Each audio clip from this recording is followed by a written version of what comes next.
정영실의 뉴스 브런치 항상 여러분들과 함께 프로그램 만들어가고 있습니다. 유튜브로 오늘 유난히 많이 들어오셨어요. 한 600분 가까이 들어오셨는데 써니스카이님, 미무수아님 서로 인사 나누시고 권정환님 저희 프로그램 이런 게 좀 다르죠? 전 좋아요 이런 게. 콩과 또 문자로도 유성환님, 김진아님, 422번님, 최명규님 이렇게 들어와 주셨네요. 감사합니다.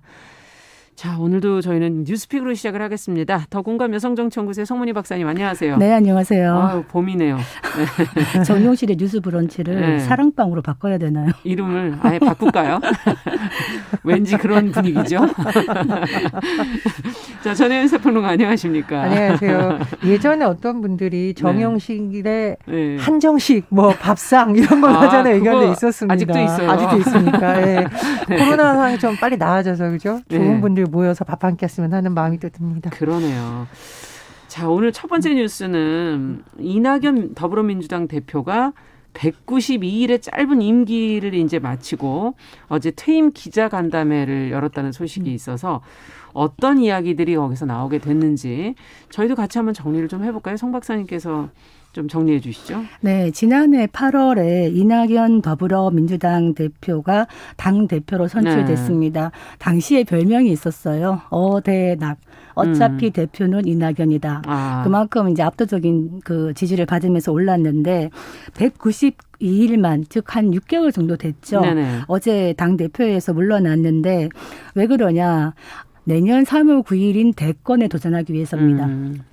민주당에서는 당원에 대선 1년 전에 대표직을 내려놔야 나갈 수가 있거든요. 당권, 대권 분리이기 때문에. 네네. 그래서 아마 앞으로 본격적인 대선 행보에 들어가지 않겠나 하는데 어제 기자간담회에서의 이제 말을 살펴보면 그동안 짧은 기간이었지만 가장 보람된 일이 뭐였냐 그랬더니 제주 4.3 특별법 그리고 지방자치법도 개정했고 또 중대재해처벌법도 제정했고 공수처 설치 그리고 검찰, 경찰, 국가정보원 개혁법안 통과시켰다. 그리고 공정경제 3법 이런 것들이 성과다 이렇게 얘기를 했는데 그러면 후회되는 순간은 뭐냐 그랬더니 너무 많아서 떠오르지 않을 정도라고 답을 했습니다.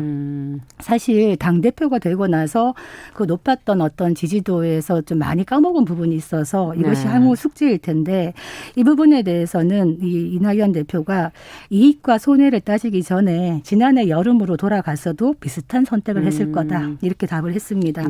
그리고 지금 고 변희수 전 하사의 죽음을 계기로 지금 차별금지법 제정하자 이런 논의가 많은데 여기에 대한 의견이 어떠냐 했더니 차별금지법에는 원칙적으로 동의한다. 그렇지만 종교계 내부에서 우려가 있는 것이 현실이기 때문에 그걸 감안해서 소관상임위원회에서 논의가 진척되길 바란다. 약간 좀 한 발 비껴난 이런 발언을 했습니다. 그러면 또 다른 별명이 있는데 엄중낙연이죠. 엄중. 모든 사안을 엄중하게 보겠다. 그래서 별명이 엄중낙연인데 왜 그런 별명이 붙었느냐 그랬더니 국난 극복 이외에 다른 거에 관여하는 건 도리가 아니라고 생각해서 국난 극복을 엄중하게 보겠다라는 의미였다. 이렇게 얘기를 했고요. 또 하나 올해 초에 약간 논란이 일었던 게 이명박 박근혜 전 대통령에 대해서 특별 사면 필요하다. 이렇게 해서 좀 한때 논란이 있었는데 여기에 대해서는 어떻게 생각하느냐 물었더니 당장 하자는 건 아니었지만은 그럼에도 국민의 마음을 좀 더 세밀하게 헤아렸어야 된다. 이런 얘기를 하고요. 당시에 우리 국민의 마음이 너무 갈라졌다는 거를 평소 문제의식을 갖고 있었기 때문에 이거는 언젠가는 해야 할 일로 생각했다. 이렇게 답을 했습니다. 네. 자, 지금 뭐 이낙연 대표가 192일의 짧은 임기를 이제 마치고 퇴임 기자간담회를 열었는데 대선 주자로서 당을 이끄는 동안에 좀 존재감이 조금 깎였다 하는 그런 평가들이 있고요. 이거는 이유는 뭐라고 보시는지, 그다음에 앞서 얘기해 주신 차별금지법 등의 이제 중요한 사안들에 대한 언급 중에 두 분은 어느 대목을 좀 예의주시해서 들으셨는지 한 말씀씩 좀 들어보죠. 대선 주자로서 존재감이 깎였다라고 평가가 나오지만 또 이제 보궐선거 체제로 넘어가면서 지금 선대위원장을 맡아서 선거 현장에서 뛰게 됩니다. 그래서 평가가 달라질 여지는 아직 남아있는 상황이기 때문에 조금 더 지켜봐야 되는데 다만 총선에서 압도적으로 승리한 여당을 이끌어온 실질적인 주인공이었는데 그럼 오히려 더 올라갔어야 되는 거 아니냐. 그렇죠. 존재감이 더 커져야 됐었던 거 아니냐라는 의문이 생길 수가 있잖아요. 왜 그럴까라고 보면 사실 여러 가지 때 여론의 흐름을 봤을 때 큰 이슈가 있을 때 네. 어떻게 대응하느냐를 국민들이 관심을 가지고 이렇게 보거든요. 그 기점을 계기로 그 정치인에 대한 평가가 반전이 되는 그렇죠. 경우가 있습니다. 네. 근데 아마 지금 이낙연 대표 본인도 얘기를 했듯이 이명박 박근혜 전 대통령에 대한 사면론이 민주당 지지층이라든가 꼭 민주당을 지지하지 않더라도 촛불을 들면서 탄핵 정국에 참여했던 사람들이 바랐던 부분과는 좀 거리가 있었던 것이 아니냐라는 네. 비판이 많이 나왔습니다. 저도 그 부분에서는 굉장히 공감을 하는데요. 보통 우리가 시대 정신이 무엇이냐 이렇게 질문을 하잖아요. 돌아보면 이명박 전 대통령의 경우에는 사실 대선 출마할 때부터 굉장히 많은 여러 가지 비판이 쏟아졌습니다. 그럼에도 당시에 보면 많은 사람들이 외국인이 쓴 부자 아빠, 가난한 아빠 이런 책을 읽으면서 경제 문제에 관심이 그렇죠. 많았죠. 경제 문제에 굉장히 관심이 많았어요. 그리고 당시에 부동산 투자, 좀 나쁘게 말하면 투기에 대한 광풍이 불었다고 할 정도로 네. 재개발이라든가 부동산을 통한 부의 축적에 대한 관심이 많았기 때문에 이명박이라는 성공신화를 쓴 셀러리맨의 성공신화를 쓴 인물이 떠올랐던 거죠. 네. 그래서 이명박 그 전 대통령하고 비교하는 것은 옳지는 않지만 이낙연 대표 전 대표를 좀 보자면 네. 사실 대선 주자로 떠올랐던 것은 총리 시절에 안정감에 더해서 야당의 공격에 대해서 굉장히 적절하게 뭔가 답변을 하는 모습에서 대중 정치인으로서 급부상했었거든요. 네. 근데 막상 여당 대표가 난 후에는 너무 많은 것을 고려해서 민주당 지지층이라든가 진보 진영 지지층과의 기대는 좀 어긋났던 것 아니냐라는 평가가 지금 나오고 있습니다. 저는 이제 대표적인 사면론을 둘러싼 논란이라고 생각을 하는데요. 네.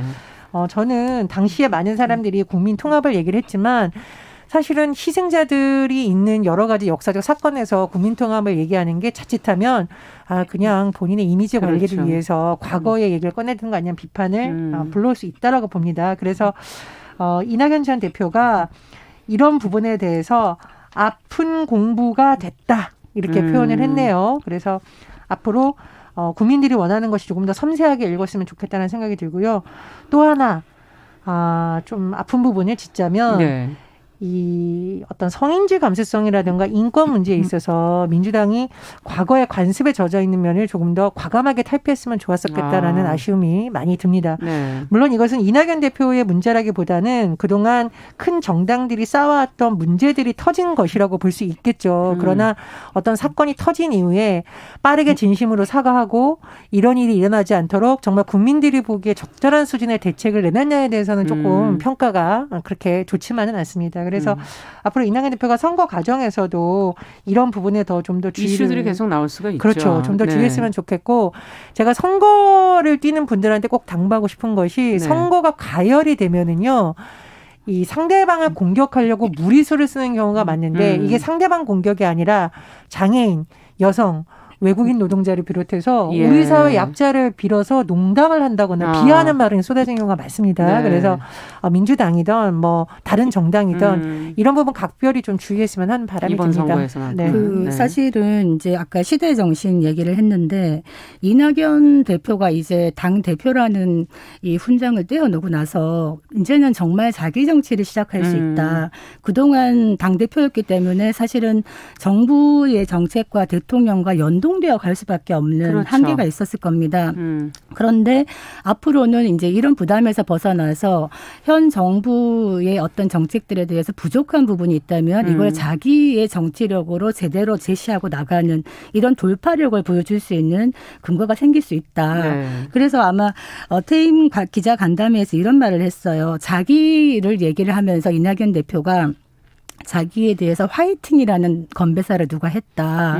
본인의 이미지가 무엇이냐. 이게 그냥 화이팅이 아니라 화내지 않고 이기려 하지 않고 튕기려 하지 않는다. 이게 나의 이미지라고 들었다. 그렇지만 나는 앞으로 거친 유머를 많이 하겠다. 이런 얘기를 했습니다. 사실 이 대선 본격적으로 들어가면은 화내지 않고 이기려 하지 않고 하면서 하긴 굉장히 힘든 판이 벌어질 그렇죠. 것인데 예. 이 판에서 어떤 젠틀맨 내지는 신사의 이미지를 갖고 있고 품격 있는 언어를 쓴다고 생각하고 있는 이낙연 대표가 자기만의 브랜드 이낙연 하면 딱 떠오르는 어떤 테마를 갖고 가야 시대 정신을 갖고 가야 된다.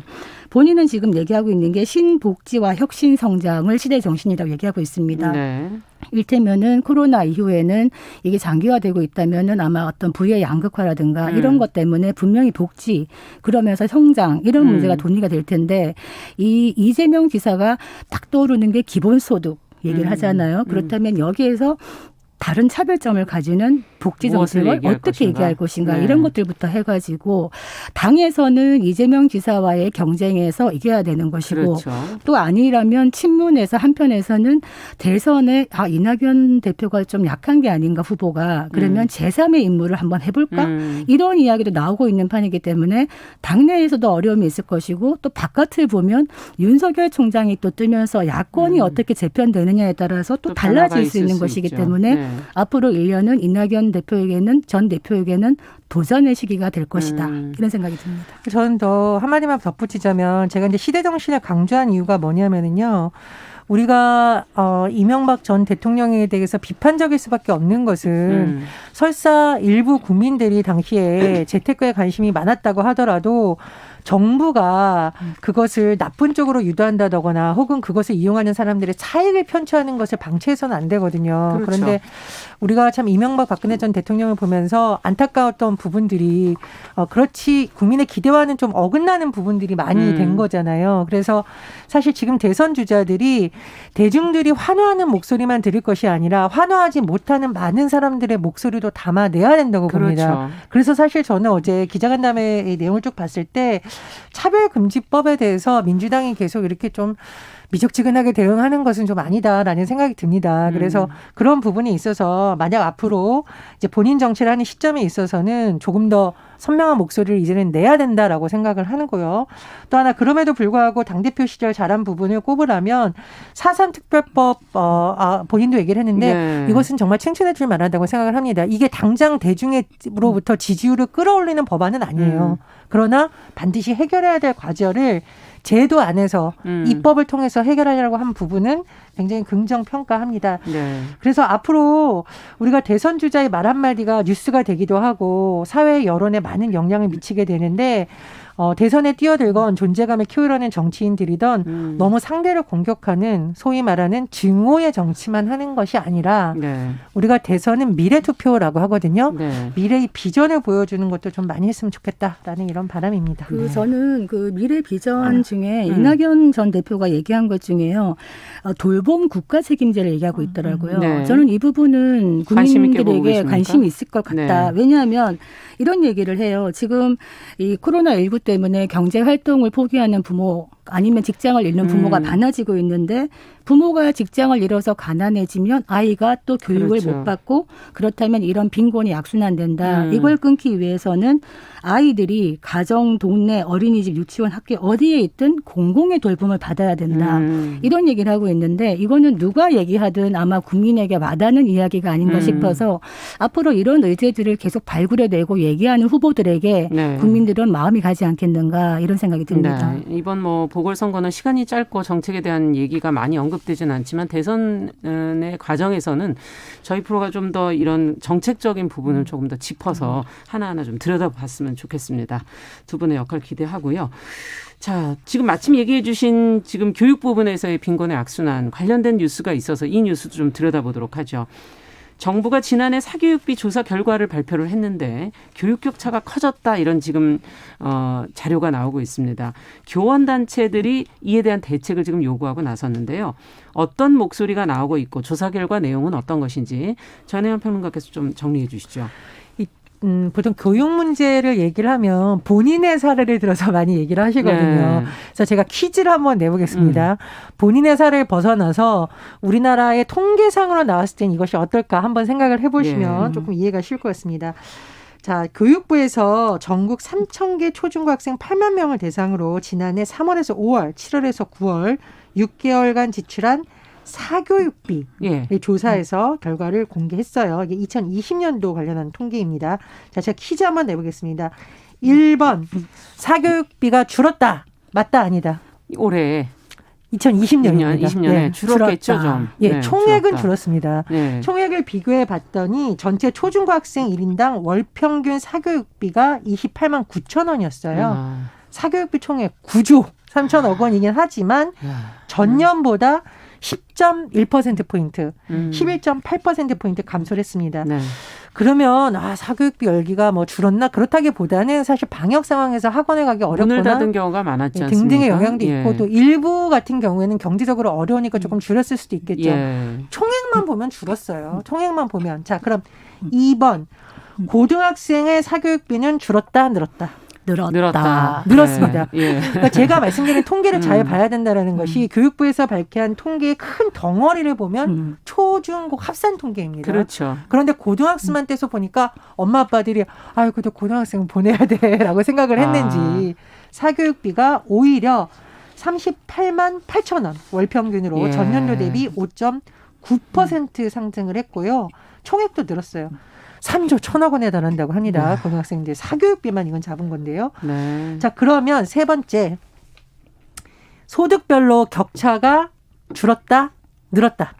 훨씬 많이 커졌다. 네. 그렇죠. 이게 총액만으로 비교하기 조금 어려운 부분이 소득 대비 그러면 격차가 얼마나 날까 봤어요. 그렇죠. 그랬더니 월 소득 800만 원 이상 가구의 학생 1인당 월 평균 사교육비가 50만 4천 원으로 전년만 보자면 줄은 거예요. 그런데 네. 소득별로 비교했더니 월 소득 200만 원 미만 가구 학생은 1인당 월 평균 9만 9천 원이에요. 그래서 이 격차가 800만 원 이상 200만 원 미만을 비교했더니 5.1배. 네. 5배로 격차가 5배네요, 있다면서. 진짜. 그래서 우리가 총액만 보고서는 사교육비 줄었다 할 것이 아니라 사실은 실제로 사교육을 받는 사람들의 소득별 격차를 봤더니 빈익빈 부유가 더 심각해질 수 있다. 그러니까 이게 통계가 가져오는 어떤 함정 같은 건데 그렇죠. 저희가 뭉쳐서 보지 않고 이걸 잘 세분화해서 어떻게 들여다봐야 문제를 해결할 수 있는가에 초점을 좀 더 맞춰야 될 것 같아요. 그렇습니다. 그래서 예. 이제 그 교직원 노동조합이라던가 한국교총 같은 경우에는 주목한 부분이 빈익빈 부익부라는 거죠. 왜냐하면 코로나 시대가 가져오는 특수성인데 네. 교육이라는 것이 지금 딱 영향을 미치는 것이라 아니라 앞으로 아이들에게 그럼요. 계속 영향을 미치고 있잖아요. 그래서 지금 이런 교직원 관련한 단체들이 정부의 대책을 여러 가지 촉구를 하고 있는데 특히 이 온라인 수업에 있어서 너무 졸속으로 한다라는 비판이 나오고 있습니다. 네. 그리고 장기적으로는 저희 프로그램에서 한번 짚었는데 학생 수 조정이라든가 이런 것도 필요하다라는 제안이 나오고 있는데 네. 어쨌든 코로나19가 양극화의 그늘을 여실히 지금 보여주고 있다라고 하는데 미래 세대까지 이런 것이 미치는 것은 아니지 않냐 이런 지적이 지금 나오고 있는 지금 상황입니다. 학습 공백 뭐 이런 표현들 많이 쓰시고 있고 그걸 과연 어떻게 그럼 채워야 되는데 이걸 지금 사교육으로 채웠다 이렇게 볼 수밖에 없는 거고 그건 계층마다 달랐다 이렇게 지금 결과가 나오는 건데요. 어떤 대책이 필요하다고 보시는지 두 분한테 한 말씀씩 들어보죠.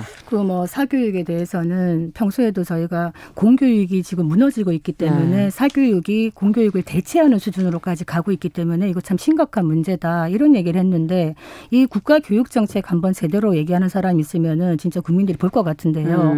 문제는 코로나 상황에서 이 사교육의 격차가 더 커졌다는 거죠. 일테면 저소득층이라든가 맞벌이 가정 같은 경우에는 이 아이들을 또 사교육에 못 보내는 부분도 있고 또 집에 그렇죠. 놔둬야 되는데 그 돌봄도 안 가정마다 되고. 학교 수준마다 교사 수준마다 온라인 수업의 질이 천차만별이기 때문에 이걸 따라가는 아이들이 있고 따라가지 못하는 아이들이 있잖아요. 그래서 이 부족한 부분을 사교육으로 채워주지 못한 아이들은 결국에는 학력 격차가 날 수밖에 없다. 네. 그래서 지금 이 부모의 소득에 따라서 아이의 학력 격차가 나타나는 거를 K자형 양극화라고 하는데요.